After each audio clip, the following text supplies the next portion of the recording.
India மட்டும் தண்ணியை திறந்து விடல அப்படின்னா இந்தியாவில் ரத்த ஆறு ஓடும். எங்ககிட்ட அணு ஆயுதம் அப்படின்றது சும்மா இல்லை. நாங்க சிந்து நதியை தடுத்து வச்சிருக்கக்கூடிய அணைகள் மேல அணுகுண்ட போட போறோம், இந்தியா மேல போர் தொடுக்க போறோம் அப்படின்லாம் 1960 ஆரம்பிச்ச சிந்து நதி நீர் ஒப்பந்தத்தை ஆபரேஷன் சிந்துருக்கு அப்புறம் இந்தியா கேன்சல் பண்ணாங்க. அதை தொடர்ந்து பாகிஸ்தான்ல இருக்கிற ஃபெயில்டு மார்ஷல் ஆரம்பிச்சு சின்ன சின்ன அடிப்புடிகள் வரைக்கும் பாகிஸ்தான்ல இருக்கிறவங்க இந்த ஒரு விஷயத்தை ரிப்பீட்டடா சொல்லிக்கிட்டே இருந்தாங்க.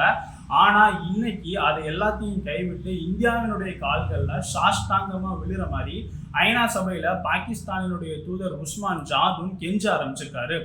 இந்தியா தண்ணியை ஒட்டுமொத்தமா நிப்பாட்டிட்டாங்க, ஐநா சபை இதுல தலையிடணும் அப்படின்ற அளவுக்கு பேச ஆரம்பிச்சிருக்காங்க. ஏன்னா அவங்களுக்கு அடுத்து ஒரு போரை நடத்துறதுக்கான திராணியோ இல்லைன்னா பொருளாதாரமோ ஆயுதமோ இல்லை அப்படின்றத நம்ம தொடர்ந்து பல வீடியோக்கள்ல பேசிக்கிட்டு இருக்கோம். அதனாலதான் அவங்களுடைய நாட்டினுடைய விவசாயத்துக்கு 80% சிந்து நதியை நம்பி இருக்காங்க. அந்த நதியில இந்தியா தண்ணியை நிப்பாட்டினதுக்கு அப்புறமும் போருக்கு வராம ஐநா சபையில போய் உங்களுடைய இன்டர்வென்ஷன் இதுல வேணும் அப்படின்னு அவங்க கேட்டிருக்காங்க. இதுல இருந்தே அது எவ்வளவு பலவீனமான ஒரு நாடு அப்படின்றத நம்ம தெரிஞ்சுக்கிடலாம். அதையும் தாண்டி பாகிஸ்தான்ல இருக்கக்கூடிய 24 கோடி மக்களினுடைய வாழ்வாதாரமா இந்த சிந்து நதி அப்படின்றது இருக்கு.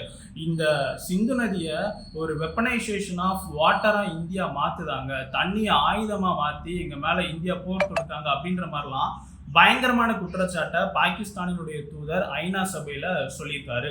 அதையும் தாண்டி ஹைட்ரோலாஜிக்கல் டேட்டா, எப்போ தண்ணி திறந்து விட போறோம், எப்போ நீர்பிடிப்பு பகுதிகளில் மழை பெய்யுது, இந்த மாதிரி எந்த ஒரு டேட்டாவையுமே இந்தியா எங்களுக்கு கொடுக்க மாட்டேங்காங்க அப்படின்னு பல குற்றச்சாட்டுக்களை சொல்லியிருக்காரு. இந்த ஒரு விஷயம் அப்படின்றது அணு ஆயுதம் வச்சிருக்கக்கூடிய பாகிஸ்தான் எந்த அளவுக்கு பலவீனமா இருக்கு அப்படின்றத உலக அரசியல்ல உணர்த்தக்கூடிய ஒரு விஷயமா இருக்கு. இது சம்பந்தமான உங்க கருத்துக்களை கமெண்ட்ல சொல்லுங்க. நம்ம தமிழ் சேனலை சப்ஸ்கிரைப் பண்ண பார்க்குறவங்க சப்ஸ்கிரைப் பண்ணிக்கிறீங்க. ஜெய் ஹிந்த்.